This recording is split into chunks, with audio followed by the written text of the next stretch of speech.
Hi everyone, this is now my 6th video of this series of questions and answers from my students. Hi again to everyone, students and non-students. I hope this question answers any of your questions you may have.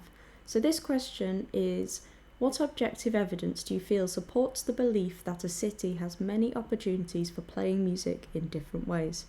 Okay, I really like this question because it actually made me think quite a bit about where I do live and also where I'm from. So I currently live in York. I came here for university. I'm still studying for my master's and I've not yet left and I don't really want to just yet. Now, I come from Scunthorpe area, not quite from Scunthorpe, but in that sort of general area. And yes, we did have music, but not as much as York. Now, I don't know whether that's just because I live sort of very in the city centre of York, so everything's really sort of condensed down, whereas where I was from, things were further away. You'd have to travel to get to orchestra practice or choir practice if it wasn't just within your local school.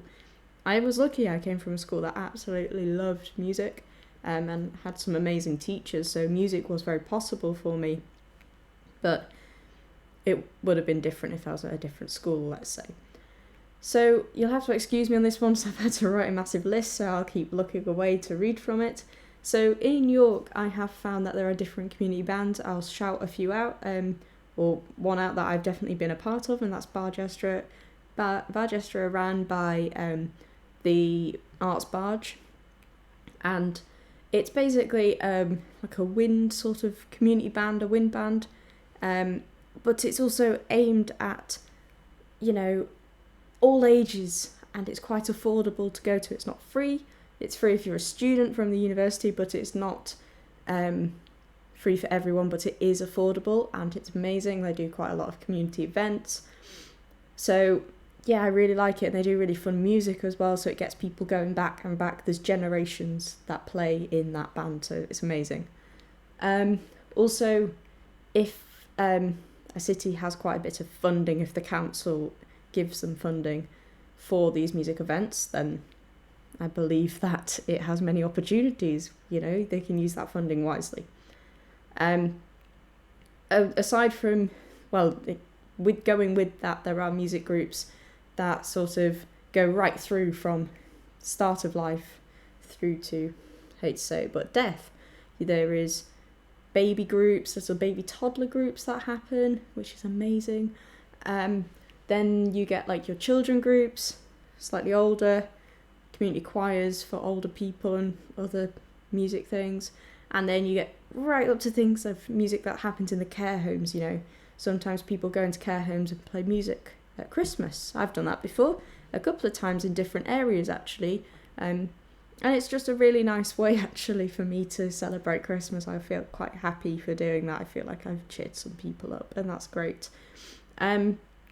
Not just community music groups, but also music therapy. When music therapy is well funded in an area, we know how good music actually is for the brain and for people and for health.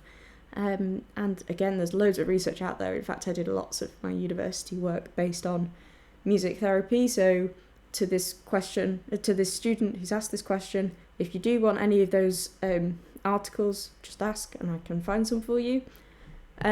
Again, as well with funding, actually, well-funded venues, so bands like function bands can actually go and play and earn some money. Now, unfortunately, in York, this isn't quite the case now, purely because of COVID. Obviously, pubs and other venues have lost quite a lot of money over the last few years, so they don't quite have the funding that they used to for bands to come and play, but I'm not saying that that's the case for all pubs. There are some that are doing amazing still and getting bands in regularly, and that is amazing. And also, leading on from that, when there's a high demand or market for things like wedding bands are a good way of making money. In York, there's definitely a high market and high demand for it. So, yeah, that's another good opportunity for playing music.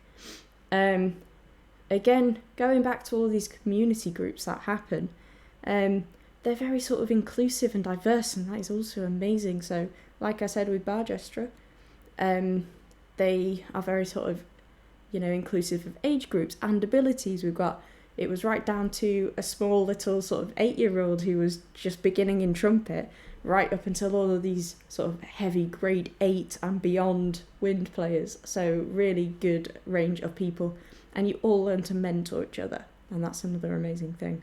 We also have LGBTQ plus choir that runs in York. There's probably others. Also, back where I'm from, the Stroke Association run a singing group for stroke survivors. There's a lot of dementia choirs out there as well. So there's really lots of different things out there.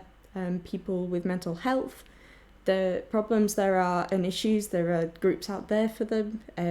Some things run at our university actually for people with mental health illnesses. And also just music in schools as well. Music in schools and colleges and universities. That is another amazing advantage. And lastly, in York, we have the amazing benefit of not needing a busking licence to busk in York. So anyone can go and busk in York and earn a bit of money if they want to. So yes, that was quite a long question, that one, or a long answer, but I hope it answered your question. Cheers, bye.